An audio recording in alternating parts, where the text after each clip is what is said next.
हम topic discuss करेंगे वो है एड्रिनल एंड्रोजन। लास्ट टाइम अगर आपको याद हो हम एड्रिनल ग्लैंड्स पढ़ रहे थे और एड्रिनल ग्लैंड से मैंने आपसे कहा था कि दो major group of hormone secrete होते हैं, एक ग्लूकोकॉर्टिकॉइड्स और दूसरा मिनरलोकॉर्टिकॉइड्स। ग्लूकोकॉर्टिकॉइड्स में हमने पढ़ा कि जो प्रिंसिपल हार्मोन है वो कॉर्टिसोल है और मिनरलोकॉर्टिकॉइड्स में से जो प्रिंसिपल हार्मोन है वो है एल्डोस्टेरोन। तो ये दोनों हम पढ़ चुके हैं, लेकिन एड्रिनल ग्लैंड से थोड़ी बहुत क्वांटिटी में एक और हार्मोन ग्रुप ऑफ हार्मोन्स आता है जिनको हम एंड्रोजन्स कहते हैं। और ये जो एंड्रोजन्स हैं ये एड्रिनल ग्लैंड में, अगर आपको याद हो, मैंने आपको बताया था कि 3 लेयर्स होती हैं। एक तो जोना ग्लोमेरुलोसा, फिर आउटर लेयर जो होती है एड्रिनल कॉर्टेक्स की, फिर मिडिल लेयर होती है जोना फेसिकुलेटा, और सबसे अंदर की जो लेयर होती है जोना रेटिकुलरिस। तो मेनली जो एंड्रोजन्स थोड़ी बहुत क्वांटिटी में जो सिक्रीट हो रहा है ये मेनली आते हैं जोना रेटिकुलरिस से।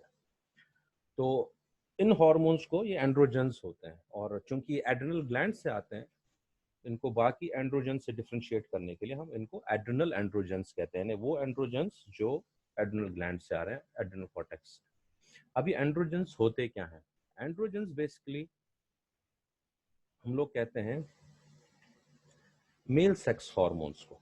जैसे टेस्टोस्टेरोन आपने सुना होगा, बहुत कॉमन नेम है दैट, वो भी एक एंड्रोजन है, ठीक है। और इसकी अगर प्रिसाइज डेफिनेशन हम देखें तो androgens are the steroid hormones that regulate the development and maintenance of male characteristics। यानी मेल्स के अंदर जो कैरेक्टर्स होते हैं जिनको मेल सेक्स कैरेक्टर्स हम कहते हैं, जो भी हार्मोन्स स्टेरॉइड हार्मोन से रेगुलेट करते हैं उनको हम एंड्रोजन्स कहते हैं, या आम जैसे मैंने आपको बताया कि इनको मेल सेक्स हार्मोन भी कहते हैं। और ये एंड्रोजन्स आपको मालूम है, सबसे जो मेल्स के अंदर जो इम्पोर्टेंट एंड्रोजन है वो टेस्टोस्टेरोन है और टेस्टिस से आता है। लेकिन बहरहाल एड्रिनल ग्लैंड से भी एंड्रोजन्स थोड़ी बहुत क्वांटिटी में आते हैं जिनको हम एड्रिनल एंड्रोजन्स कहते हैं। कई तरह के एंड्रोजन्स होते हैं और इसमें सबसे इम्पोर्टेंट जो एक एंड्रोजन आता है उसको हम DHEA कहते हैं, जिसकी फुल फॉर्म है डिहाइड्रोएपीएंड्रोस्टेरोन। DHEA, डिहाइड्रोएपीएंड्रोस्टेरोन। तो ये एक मेजर एंड्रोजन यहाँ से आता है। अब सवाल ये है कि जो एंड्रोजन्स हैं, ये तो हमें मालूम है कि मेल्स में तो ये टेस्टिस से टेस्टोस्टेरोन आता है, तो एड्रिनल एंड्रोजन्स आखिर इनका क्या इफेक्ट है, क्या फंक्शन है बॉडी में? यूजुअली इनका कोई ज़्यादा नुमाया असर, फिजियोलॉजिकल इफेक्ट हमारी बॉडी पे नहीं होता एंड्रोजन्स का, एड्रिनल एंड्रोजन्स का। लेकिन ये माना जाता है कि खासतौर से फीटल लाइफ में भी चूंकि इनका सिक्रीशन होता है। अगर आप देखेंगे जो टेस्टोस्टेरोन है जो मेन एंड्रोजन है मेल्स में जो होता है, और इसका सिक्रीशन प्यूबर्टी के बाद टेस्टिस से शुरू होता है। लेकिन चूंकि एड्रिनल एंड्रोजन्स ये फीटल लाइफ से ही सिक्रीशन शुरू करते हैं, तो ये माना गया है कि एड्रिनल एंड्रोजन्स का कहीं ना कहीं रोल है in the early development of male sex organs. यानी जो एक मेल चाइल्ड होगा जो माँ के पेट में होगा, तो उसमें जो अर्ली डेवलपमेंट होता है उसके मेल सेक्स ऑर्गन्स का, उसमें कहीं ना कहीं इनका रोल है एड्रिनल एंड्रोजन्स का। और फीमेल्स में अब सवाल यह है कि फीमेल्स में एंड्रोजन्स क्या करते हैं? जाहिर सी बात है उनमें ओवरीज होती है, उनमें तो जो मेन हार्मोन्स है एस्ट्रोजन और प्रोजेस्टेरॉन है, लेकिन चूंकि एड्रिनल ग्लैंड्स उनमें भी हैं तो उनमें भी एड्रिनल एंड्रोजन्स एक्सक्रीट होते हैं। तो वहाँ पे जो देखा गया है कि ये जो एड्रिनल एंड्रोजन्स हैं जो फीमेल्स में जो एक्सिलरी हेयर या प्यूबिक हेयर जो है वो उसकी ग्रोथ में कहीं ना कहीं इस एड्रिनल एंड्रोजन्स का रोल है।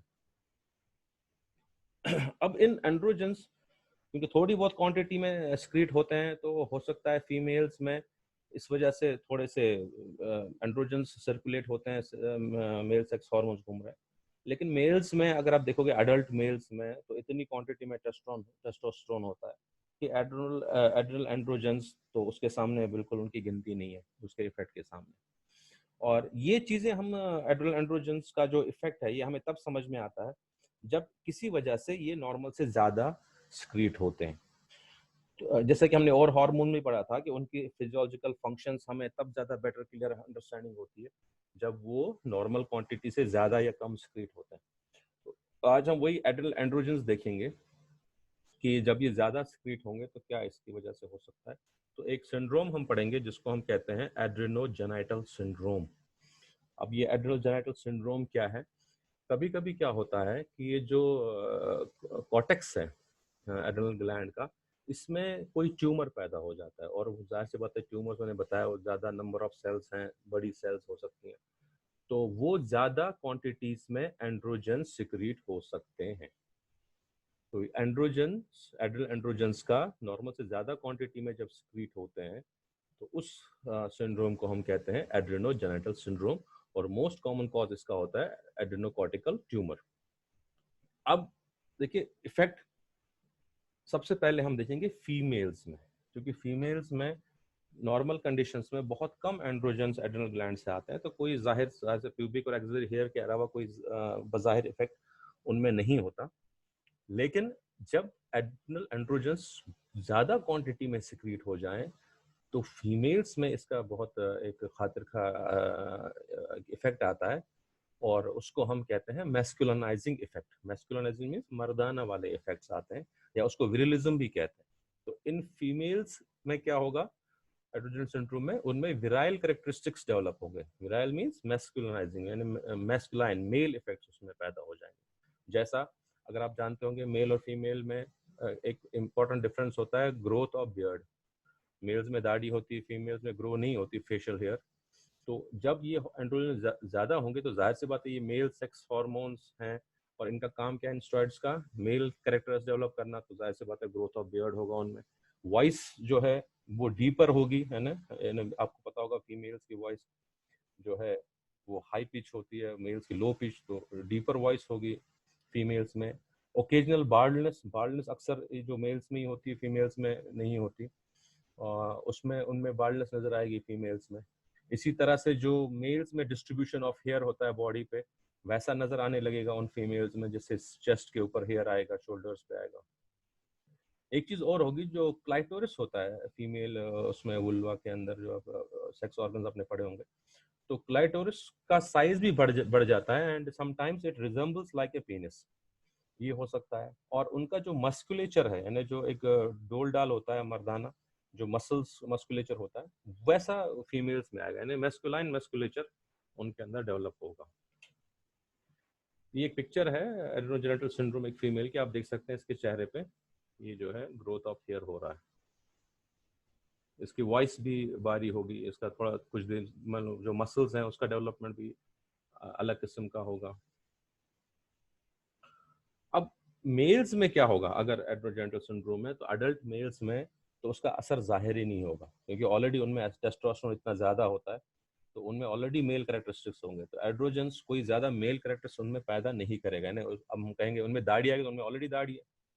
अब मसल्स ग्रोथ होगी तो मसल्स ऑलरेडी ग्रोथ है। तो अडल्ट मेल्स में यूजुअली इसके फीचर्स जाहिर नहीं होते एड्रेनोजेनिटल सिंड्रोम के, एडल्ट मेल्स में ऑलरेडी टेस्टोस्टेरोन। लेकिन अगर मेल में प्यूबर्टी से पहले, यानी जो बच्चा है, लड़का है, प्री प्यूबर्टल मेल है, उसमें जाहिर सी बात है ये चेंजेस जो प्यूबर्टी के बाद आती हैं, दाढ़ी आती है, वॉइस होर्स होती है, वो पहले शुरू हो जाएगी। तो जो प्री प्यूबर्टल में वही कैरेक्टरिस्टिक्स होंगे जो इससे फीमेल्स में होंगे, यानी उनके अर्ली एज में उनकी दाढ़ी निकल आएगी, उनकी जो वॉइस है वो अर्ली एज में होर्स होगी।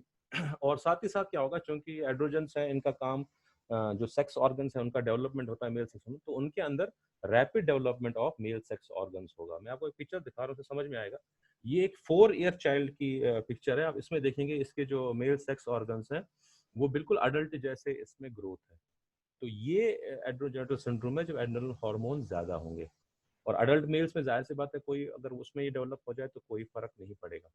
तो इफेक्ट कहाँ पे नजर आएगा इजीली, जब हम देख सकते हैं कि ये विराइल कैरेक्टर्स हैं, या विरलिज्म है, या मैस्कुलिनाइजेशन इफेक्ट्स हैं, एक तो फीमेल्स में और प्री प्यूबर्टल मेल्स के अंदर।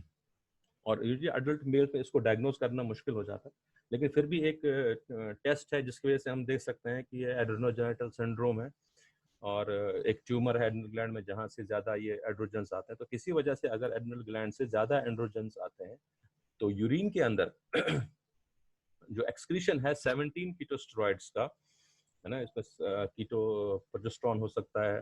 तो इस तरह से इनका जो सिक्रीशंस है वो 10 to 15 टाइम्स नॉर्मल होगा। तो अगर आपको ये एंड्रोजन से ही आता है ये कीटोस्टेरॉइड्स। तो अगर आपको डाउट हो इस, यानी कि अगर मेल और उसमें फीमेल में और पिवोटल मेल में, तो ऑब्वियस है आपको नजर आएगा चेंजेस। तो उसमें अगर आप अपनी डायग्नोसिस कंफर्म करना चाहते हैं तो आप यूरिन में 17 कीटोस्टेरॉइड्स करा सकते हैं। और अगर आपको मेल्स में, एडल्ट मेल्स में चूंकि फीचर्स आपको समझ में नहीं आएंगे, नजर नहीं आएंगे, वाजा नहीं होंगे, तो उसमें भी अगर आप यूरिन कराएंगे 17 कीटोस्टेरॉइड्स तो आप वो नॉर्मल से बहुत ज्यादा होगा, तो ये डायग्नोसिस में यूज हो सकता है।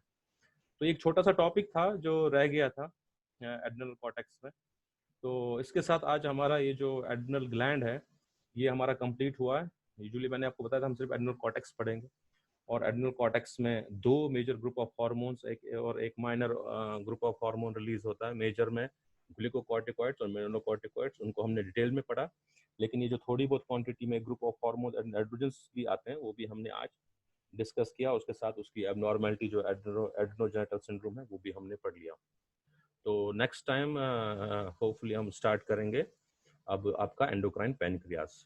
तो थैंक यू वेरी मच। और कोई क्वेश्चन हो तो आप जो कमेंट सेक्शन है उस पर उसमें दे सकते हैं, या मुझे आप व्हाट्सएप कर सकते हैं, उस पर भी आप सवाल पूछ सकते हैं। Thank you very much.